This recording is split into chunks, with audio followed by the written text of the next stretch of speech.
नमस्कार, मी दीपक राऊत तुमचे स्वागत करतो आजच्या शेअर मार्केट अपडेटमध्ये। आज मार्केटनं सुरुवात फ्लॅट पण पॉझिटिव्ह साईडला केलेली। बँक निफ्टीवर थोडा दबाव राहिला दिवसभर, पण निफ्टीमध्ये चांगला पॉझिटिव्ह मोमेंटम क्रिएट होताना बघायला मिळालेला। दिवसभर निफ्टी ऑलमोस्ट स्टॅग्नंट ट्रेड राहिला। 24,350 ते 400 या रेंजमध्ये 50-60 पॉईंटच्या रेंजमध्ये अप अँड डाऊन स्विंग देत राहिला। काही फारशी वदगड नाही आली। बँक निफ्टीमध्ये सुद्धा ऑलमोस्ट 55,000च्या आसपास 200 ते 250 पॉईंट मायनसमध्ये कारभार चालत राहिला।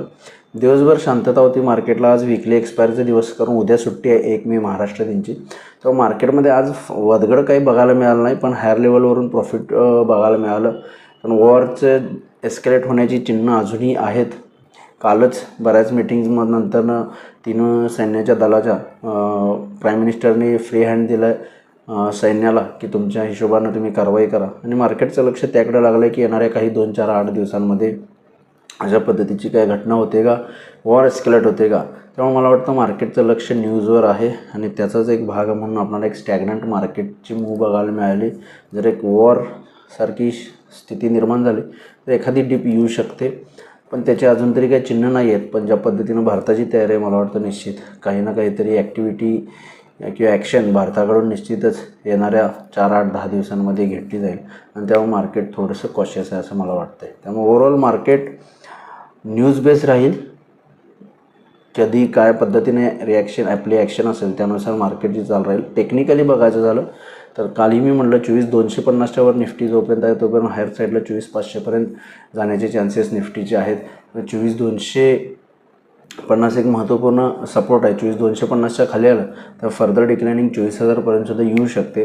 24,250च्या वर आहे तोपर्यंत 24,500पर्यंत जाण्याची ताकद निफ्टीमध्ये आहे। बँक निफ्टीमध्ये सुद्धा 55,000 एक पिवट पॉईंट आहे उद्याच्या सेशन, उद्या नाही शुक्रवारच्या सेशनला 55,000च्या खाली आलं तर प्रॉफिट बुकिंग फर्दर येईल 54,700 ते 54,600पर्यंत। 55,000च्या वरती आहे तोपर्यंत 55,500पर्यंत जाण्याचे चान्सेस बँक निफ्टीमध्ये आहेत। या क्लिअर कट लेवल्सनुसार तुम्ही सोमवारी ट्रेड करू शकता। बाकी युद्धाच्या काही अपडेट्स आले तर त्यानुसार मार्केटची रिॲक्शन राहील ती त्याचवेळी आपणाला समजेल। आज NSEमध्ये 544 शेअर्स वाढलेत, फक्त त्या बाजूला 2,000 शेअर्स पडलेत। निफ्टीमध्ये 15 शेअर्स वाढले, त्या बाजूला 35 शेअर्स पडलेत।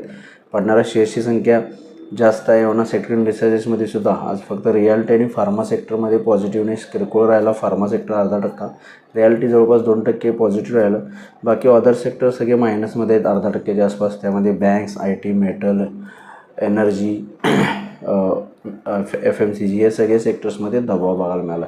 ग्लोबल मार्केटचा आढावा घ्यायचा झाला तर युरोपियन मार्केट्स पॉझिटिव्ह आहेत 0.5%च्या आसपास, 30-40 पॉईंट पॉझिटिव्ह आहेत। डाऊ फ्युचरसुद्धा जवळपास 50 पॉईंट पॉझिटिव्ह आहे। US मार्केटसुद्धा थोडं शांत आहे। काही दिवस झालं ट्रेड वॉरसुद्धा घेऊन ज्या न्यूज आहेत त्यासुद्धा थोड्या थंडावल्यात। जगाचं लक्ष भारत-पाकिस्तान युद्धाकडे आहे, आणि जर काय थोडेसे ॲक्शन आपल्याकडून हार्ड अँड फास्ट मला वाटते भारत घेईल, त्यानुसार जर तसं काही घडलं तर एखादी डिप मार्केटला येऊ शकते। फक्त ते ॲक्शनवर डिपेंडंट आहे। तर बघूया शुक्रवारी मार्केट कशा पद्धतीने बिहेव होते। माझा व्हिडिओ ऐकला त्याबद्दल धन्यवाद। माझा व्हिडिओ जास्तीत लाईक करा, शेअर करा, माझ्या चॅनल सबस्क्राईब करून डेली अपडेटसाठी बेल आयकॉनला क्लिक करा। धन्यवाद।